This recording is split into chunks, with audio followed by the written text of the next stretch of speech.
Hi. Hi. Yeah, please tell us a few words about yourself and about the tool you want to show us. Absolutely. Thank you for inviting me. I'm Alberto. I'm a founding engineer in Collate. Collate is the company that is building OpenMetadata. And in this session, I would like to make a demo of OpenMetadata for you. The OpenMetadata is a data catalog, but we prefer to call it a Centralized Metadata Store. And we have a command line tool that you can install with pip. So in this demo, I will download the OpenMetadata CLI so that you can try OpenMeta on your local computer. To do this, I will install, I'm using pipenv. If you're not familiar with pipenv, it's just a convenient way to create a virtual environment, but if you have a vanilla version of Python, it's more than enough. And OpenMetadata-ingestion is our CLI, and Docker is an extra that we have so that we can run Docker Compose for you. Okay, now it's installing OpenMetadata ingestion CLI for us. Should take a few seconds.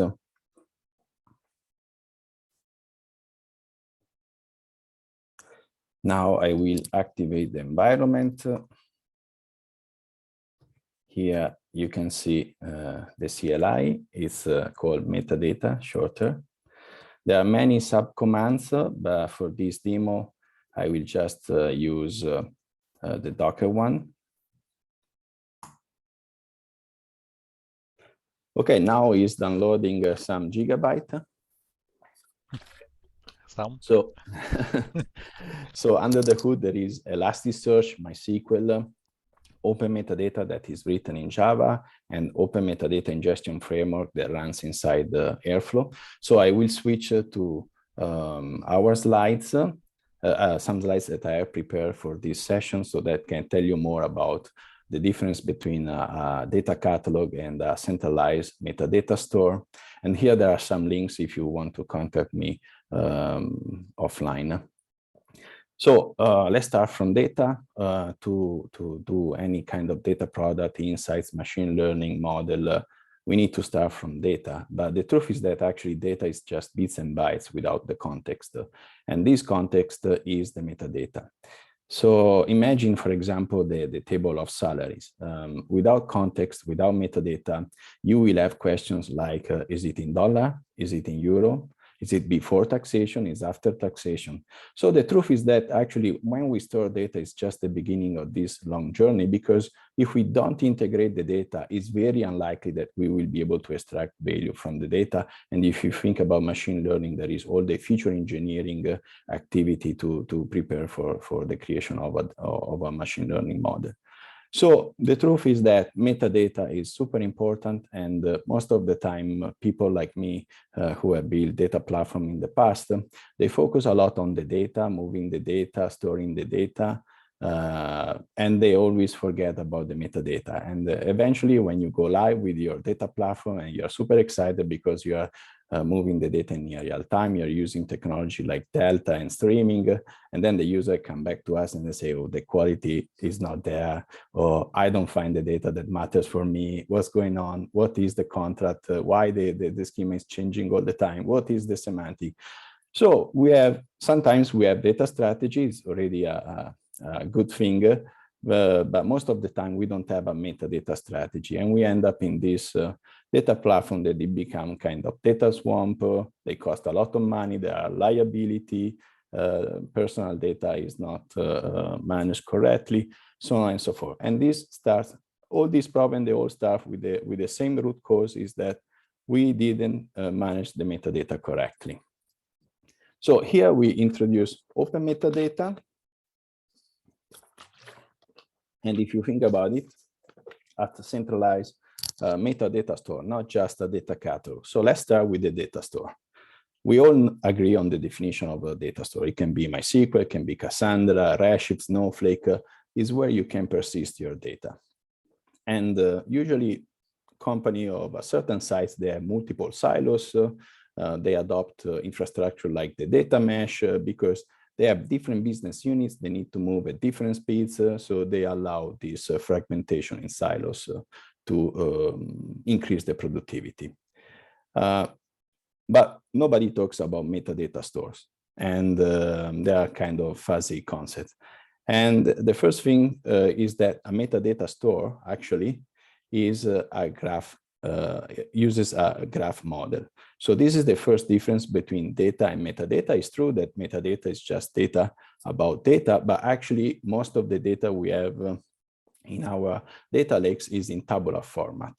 And actually the metadata, especially, for example, the OpenMetadata is an example that actually uses a graph, because in our experience, metadata is best represented as a graph. And then the last thing is about centralization. So a centralized metadata store.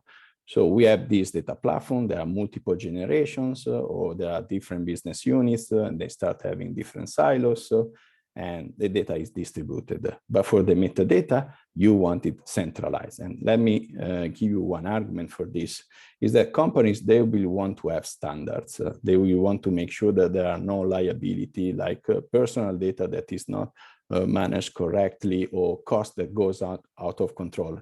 And the best way to make sure that these things are checked is to centralize the metadata so that you can have a vision on everything that is happening in your company.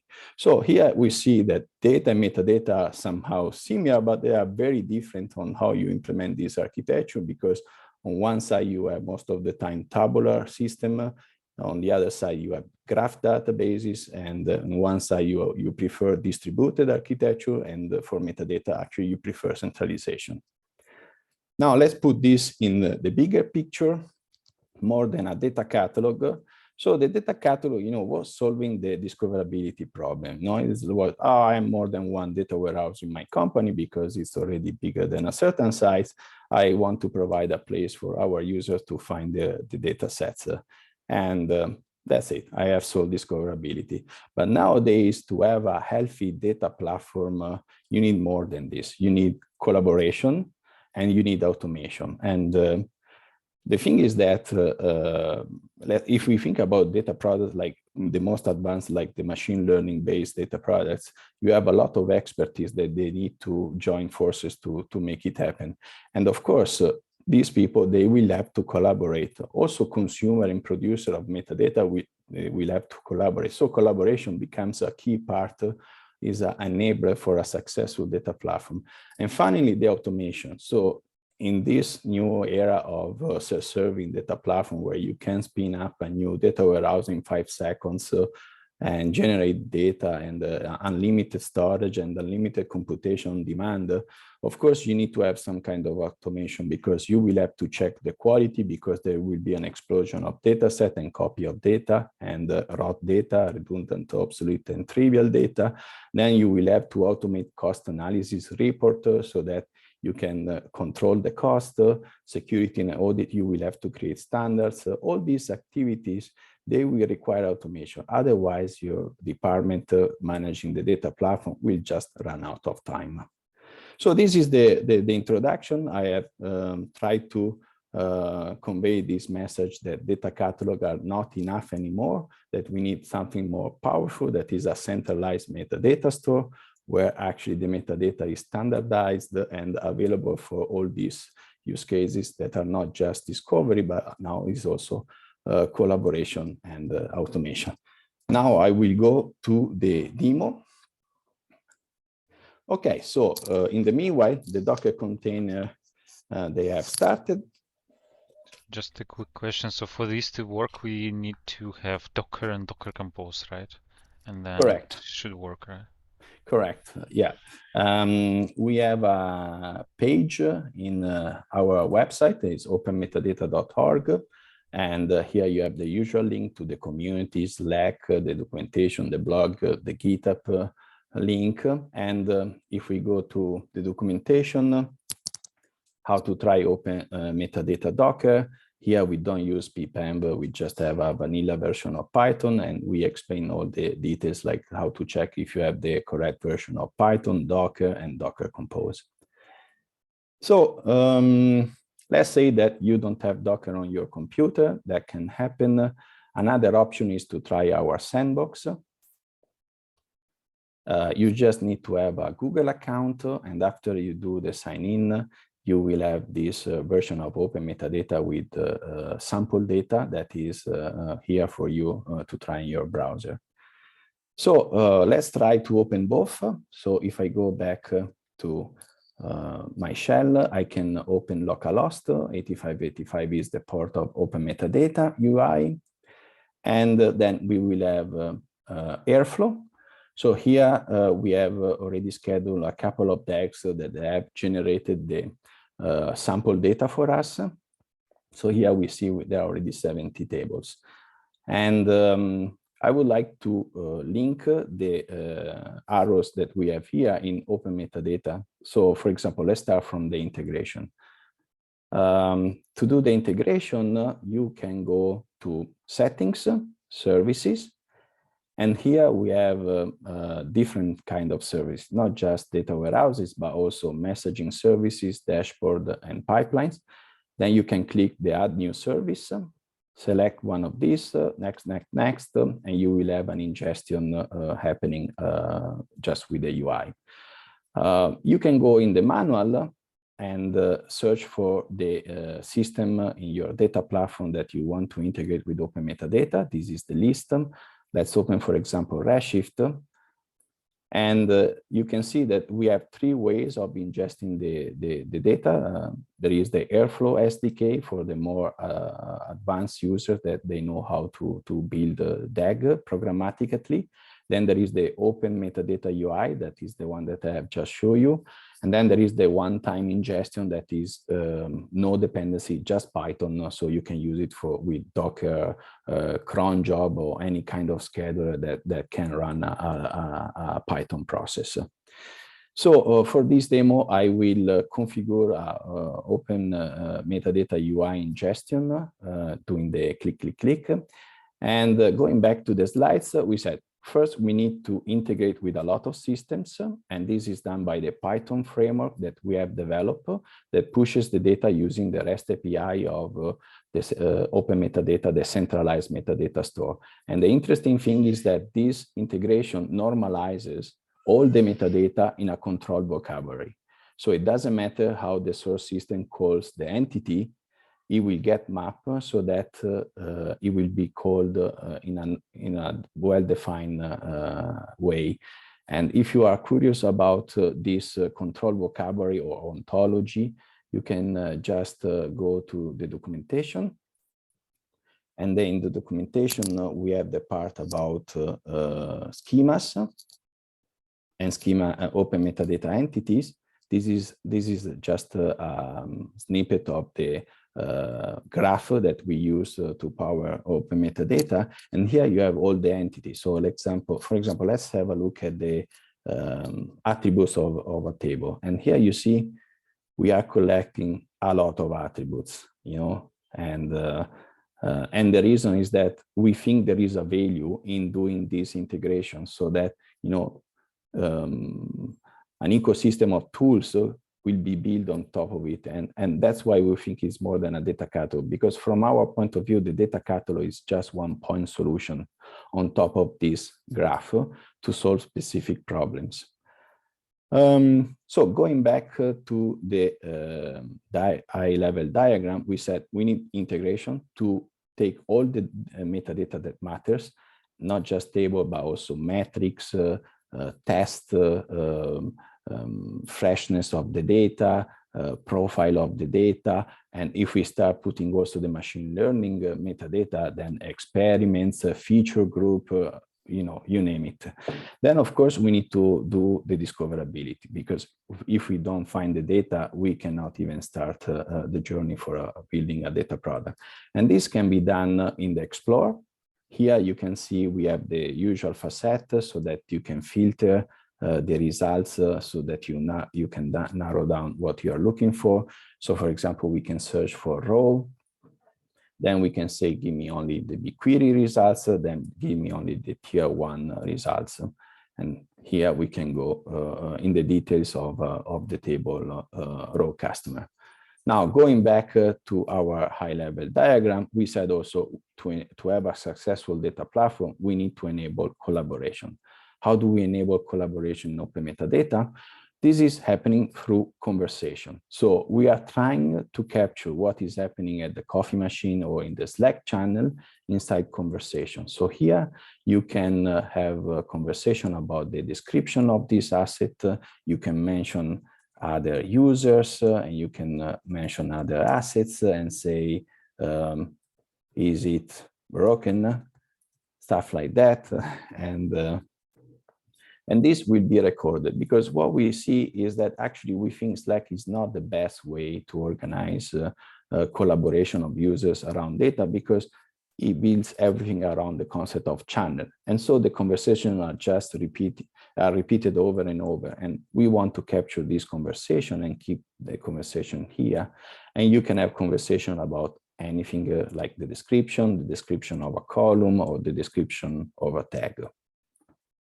Now, the final arrow is the automation. That is very important, especially for the data platform builders like I used to be in the past. So how do we enable automation so that we don't bankrupt the number of hours of our data engineers?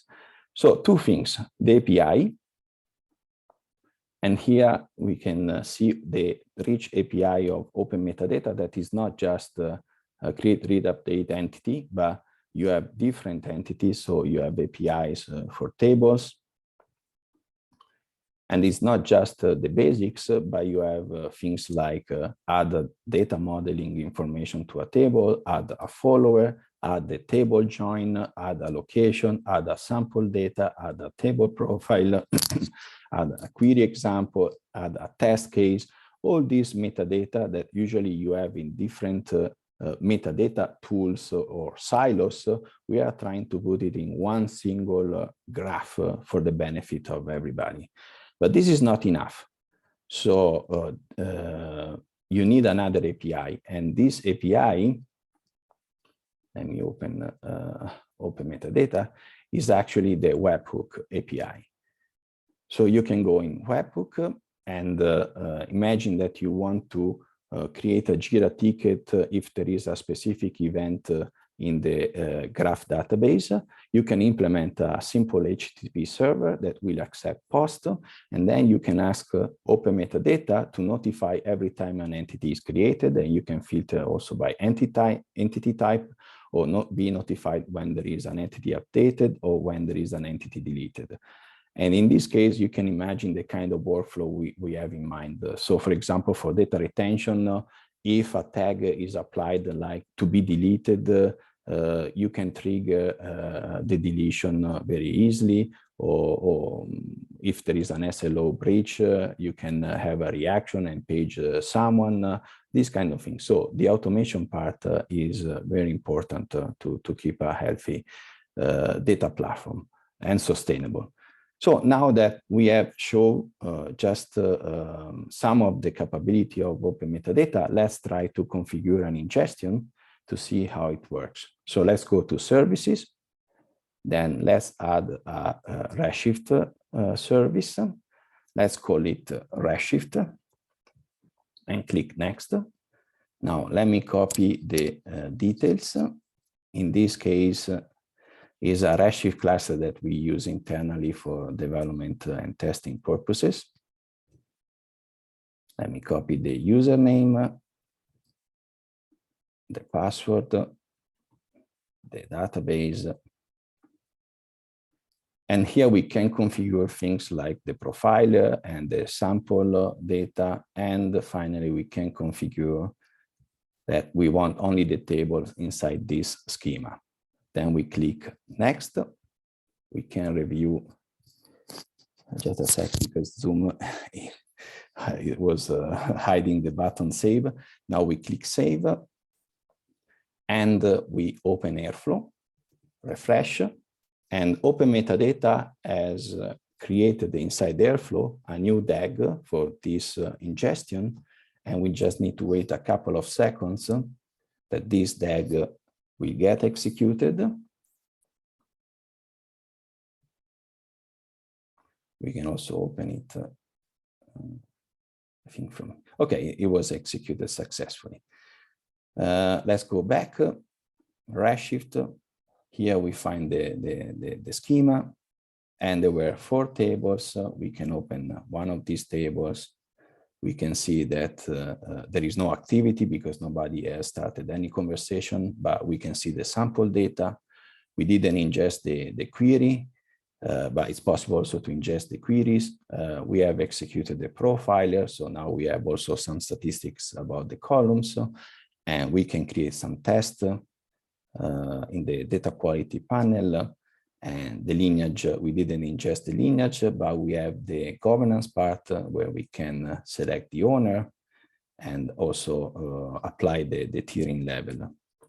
Okay, so to recap, what we have seen, an introduction on OpenMetadata, what's the vision of the project, a centralized metadata store, that is the difference between this and a catalog, and what are the pillars to enable a successful data platform, and how to run it on your computer with Docker, or to try in the website in Sandbox, openmetadata.org. And then final step, I've shown how to create an ingestion with the UI. So now I would say question and answers. So what's the role of Airflow here? Do you use it just sort of as backend for running all these things? Come again, what is the role of? Like a role of Airflow. Yeah, I saw it, the Airflow docs, right? So this is only you use internally to open metadata, right? Yeah, Airflow is a scheduler, and so some months ago we knew that we needed a scheduler for this part of the journey, because the automation in the end are workflows, and these workflows, they need to be executed, and we decided to not invent another scheduler. So we decided to bet on the most successful scheduler, that is Airflow. And also this is the reason why the integration framework is written also in Python, so that it works very well with the Airflow that also in Python. And actually the OpenMetadata REST API is actually written in Java, and the ingestion framework is in Python. So Airflow is, you can use Airflow, Airflow version that is already running in your company, or you can deploy a version of Airflow with our endpoint, so that we can communicate with Airflow when we create workflows like the quality test for a column or for a table, or the ingestion. So you have different approaches to configure based on the requirements of your company. Mm-hmm. So if, let's say, I want to set it up in our organization, so I will need Airflow, I will need Elasticsearch, right? And then then deploy the actual MySQL. Okay.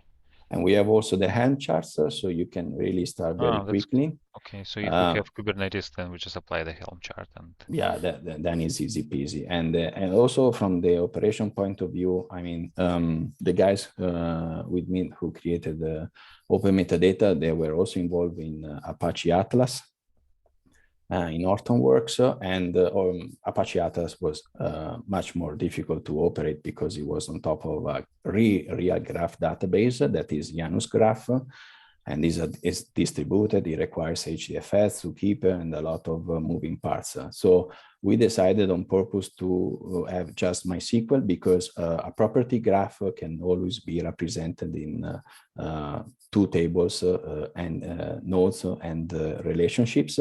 So we use MySQL, and all the entities that are strongly typed with JSON schema are serialized in a single column, that is the JSON column. So we were able to have the power of the graph database without making the life of the admin a nightmare, because you just need to make the backup of MySQL, and Elasticsearch is a secondary index for search and suggest, so you can always reveal the index of Elasticsearch from MySQL. Mm-hmm. And Atlas is another data catalog tool. Yeah, I think it was one of the first open source catalogs. I haven't used it. I don't even. I just assume from context that this is another like something you compared. Okay, yeah. How many people actually work on open metadata? It seems like a big project. It is, it is. So the team in Collate is 20 people. Then we have many active community members that are contributing patches to the project. Yeah, and what does Collate actually do? so Collate has been founded by some guys that have found in the past Hortonworks. So the vision is very Hortonworks like.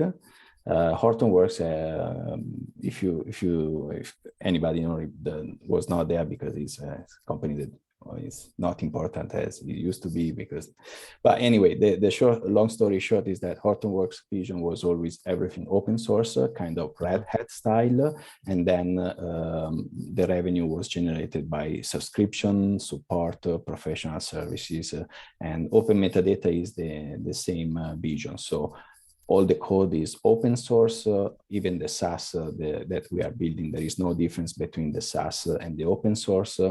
And we will keep this. So the project right now is one project, but it will be split in multiple projects. In particular, we will create the project for the Spec and the project for the APIs. And these two projects, they will have the typical governance of open source project, and they will stay open source forever.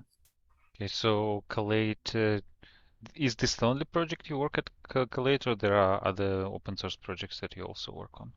No, Collate is full committed, and we work full time on open metadata. I understand.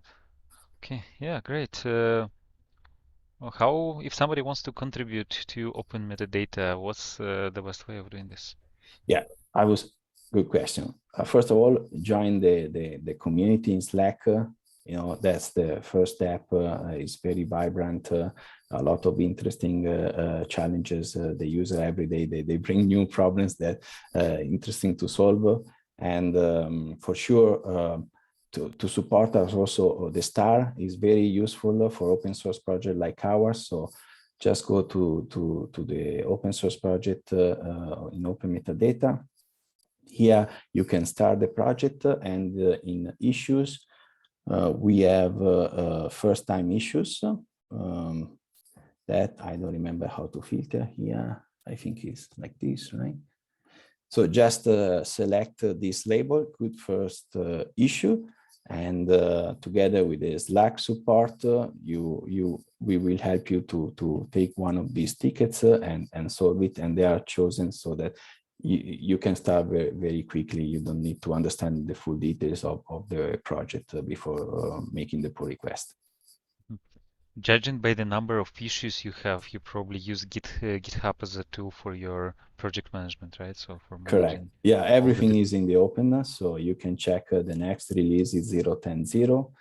And here you can see exactly what are the tickets we are working on. Is really open source 100%. Yeah, that's really cool.